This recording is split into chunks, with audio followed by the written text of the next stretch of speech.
নমস্কাৰ মৰমৰ ছাত্ৰ ছাত্ৰীসকল, তোমালোকক সকলোকে মোৰ ইউটিউব চেনেলটোলৈ স্বাগতম জনাইছোঁ। আজি মই তোমালোকক পঢ়াব গৈ আছোঁ পাঠ নম্বৰ 15। পাঠ নম্বৰ 15ৰ নাম হৈছে কি হোলী আই ৰে। এই পাঠত তোমালোকে জানাই আমাৰ সকলোৰে এটি মৰমৰ উৎসৱ হৈছে কি হোলী, দোল উৎসৱ, হয়নে? সেই দোল উৎসৱ সম্পৰ্কে এই পাঠটোত দিয়া হৈছে। এতিয়া ছাত্ৰ ছাত্ৰীসকল আমি এই পাঠটোত চাম কি বিষয়ে কি দিছে। ঠিক আছে, কৈছে কি চোৱা, कल होली की छुट्टी है। आयन और स्नेहा दोनों भाई बहन आज बहुत खुश है। কৈ আছে যে কালি হোলীৰ কাৰণে বন্ধ আছে। আয়ন আৰু স্নেহা দুয়ো बहुत মানে फुर्तीत আছে, बहुत हैप्पी আৰু। पिछली बार होली के दिन अपने दोस्तों के साथ मिलकर उन्होंने खूब धमाल मचाया था। আগৰবাৰ কৈ আছে যে হোলীৰ দিনত বন্ধুসকলৰ লগত বহুত ফূৰ্তি কৰিছিলে হোলীৰ সময়ত। তোমালোকে যেনেকৈ হোলীৰ সময়ত ফাকুৱাৰ সময়ত খেলা নে নাই, দোলৰ সময়ত লগৰ সমনীয়াৰ লগত, ঠিক তেনেকুৱা ইয়াতো কৈ আছে। स्नेहा आज सुबह से ही जिद कर रही है, पिताजी मुझे लाल रंग की लंबी पिचकारी चाहिए। स्नेहा কৈ আছে যে মোৰ এটা ডাঙৰ ৰঙা ৰঙৰ এটা পিচকাৰী লাগে। आयन को भी बहुत सारा रंग गुलाल और रॉकेट जैसी दिखने वाली पिचकारी चाहिए। आयनो কৈছে মোৰো বহুত ধৰণৰ ৰং লাগিব, আবিৰ লাগিব আৰু বিভিন্ন ধৰণৰ হোলীৰ ৰং খেলাৰ বস্তু, খেলৰ ধৰণৰ বস্তু, পিচকাৰী এইবিলাক থাকে যে সেইবিলাক বহুত কেইটা লাগিব। आयन को भी बहुत सारा रंग गुलाल और रॉकेट जैसी दिखने वाली पिचकारी चाहिए। ৰকেটৰ নিচিনা যিবিলাক ৰকেটৰ নিচিনা দেখা যায় সেই তেনেকুৱা ৰকেটৰ ধৰণৰ পিচকাৰী লাগিব। वो भी पिताजी के साथ बाजार चलने की जिद कर रहा है। আৰু কৈ আছে যে তেখেতেও সেই বজাৰত গৈ আছে মানে এই হেৰি কৰাৰ কাৰণে, ৰঙৰ কাৰণে। ঠিক আছে, ৰং খেলিব, ৰং কিনিব। बाजार घर से बहुत दूर नहीं है। आयन और स्नेहा दोनों पिताजी के साथ पैदल ही बाजार के लिए निकल पड़े। আৰু কৈ আছে বাজাৰটো বহুত দূৰত নহয়। আয়ন আৰু স্নেহা দুয়ো কি হৈছে, দুয়ে দেউতাৰ লগত মানে খোজকাঢ়ি বজাৰলৈ গ'ল। शाम का समय था, बाजार में काफी भीड़ थी। আৰু কৈ আছে মানে আবেলিৰ সময় আৰু বজাৰত কিন্তু বহুত ভিৰ হৈ আছে। सड़क के दोनों किनारे दुकानों में रंग बिरंग और विविध आकार की पिचकारियाँ सजी हुई थी। আৰু কৈ আছে চাইডত পিকচাৰতো দিছে, কৈ আছে যে চহৰৰ সব দোকানবিলাকত বিভিন্ন ধৰণৰ পিচকাৰী, ৰং বিৰঙৰ পিচকাৰীবিলাক লাগি আছে। सभी दुकानों के सामने लाल, पीला, हरा, नीला आदि सभी प्रकार के रंग सजा कर रखे हुए थे। আৰু সকলো দোকানৰ ওচৰতে হালা, নীলা, পীলা এনেকুৱা বিভিন্ন ধৰণৰ ৰং সজাই ৰখা আছিল।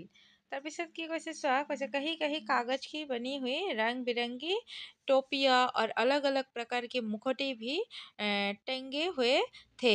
আৰু কৈ আছে যে বহুত জাগাত আকৌ বিভিন্ন ধৰণৰ কালাৰিং টুপি, বিভিন্ন ৰঙৰ টুপি, আকৌ বিভিন্ন ৰঙৰ বিভিন্ন ধৰণৰ মুখটা এইবিলাক কি হৈছে টঙাই ৰাখি দিছিলে। পুৰে বজাৰ মে হোলী কে ৰৌনক দিখাই দে ৰহি থি। আৰু হোলীৰ সময়ত হওক তোমালোকে চাবা গোটেই বজাৰত গ'লে চাৰিওফালে কি ৰঙৰ বস্তুখিনি দেখিবলৈ পাবা, হয়নে নাই? দেখিবলৈ পাবা পিচকাৰী, ৰং, হোলী এইবিলাক চব লগাই ৰাখে। আৰু তোমালোকে যদি দেৱালীৰ সময়ত যোৱা তেতিয়া বিভিন্ন ধৰণৰ ফটাকা, বম, এইবিলাক তাৰাবাতি তেনেকুৱা থাকেনে নাই? ঠিক যিটো ছিজনত আমি বজাৰ যাওঁ সেই ছিজন অনুযায়ী সেই বস্তুবিলাক সজাই ৰখা হয়।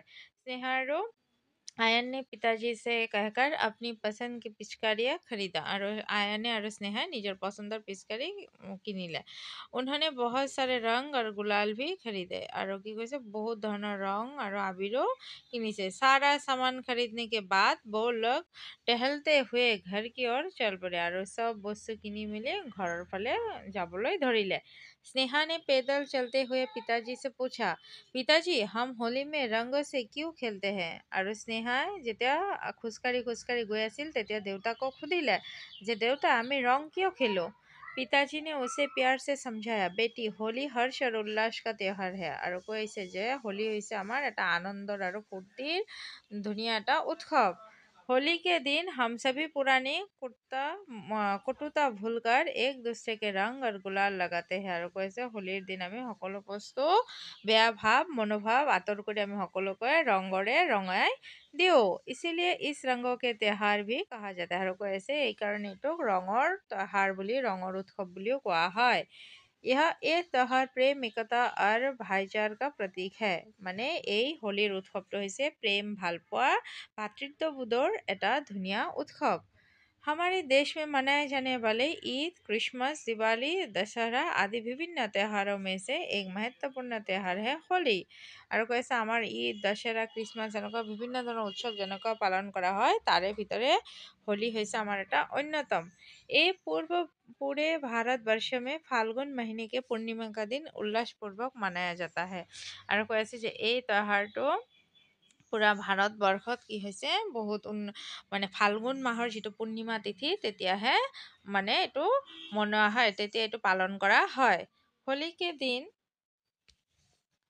होली के दिन सभी के घरों में तरह तरह के पकवान और मिठाई भी बनाया जाता है। আৰু ইয়াত তোমালোকক কৈছে যে হোলীৰ দিন বহুত ধৰণৰ কি কৰে খোৱা বোৱা বস্তু বনায়, বিভিন্ন ধৰণৰ মিঠাই আদিও আনে।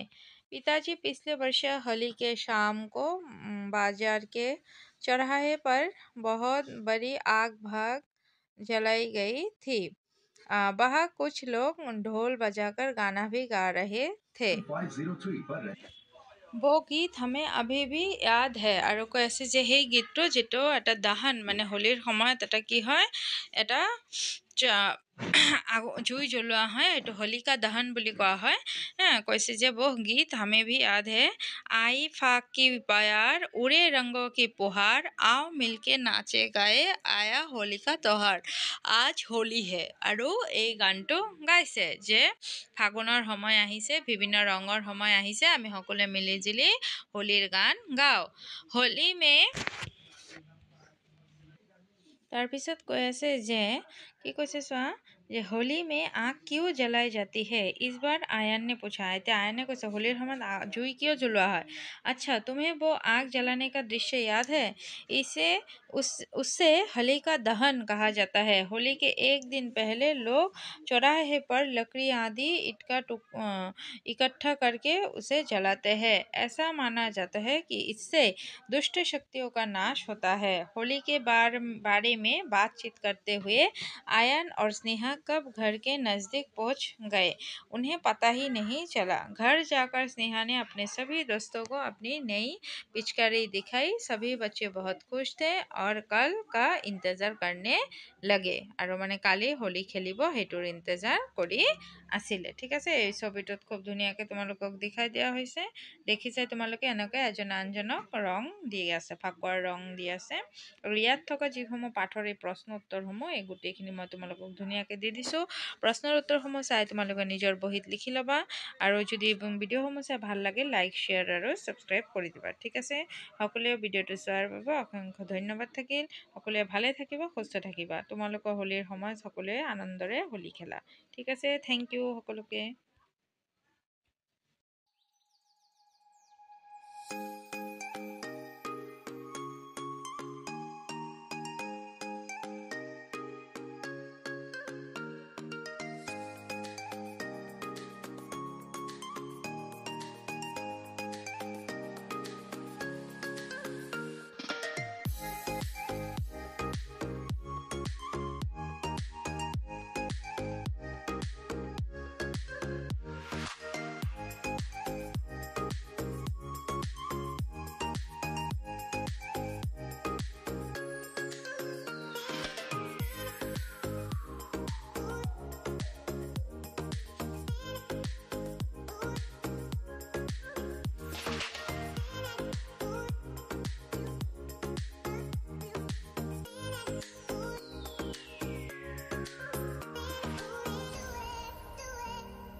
Do it.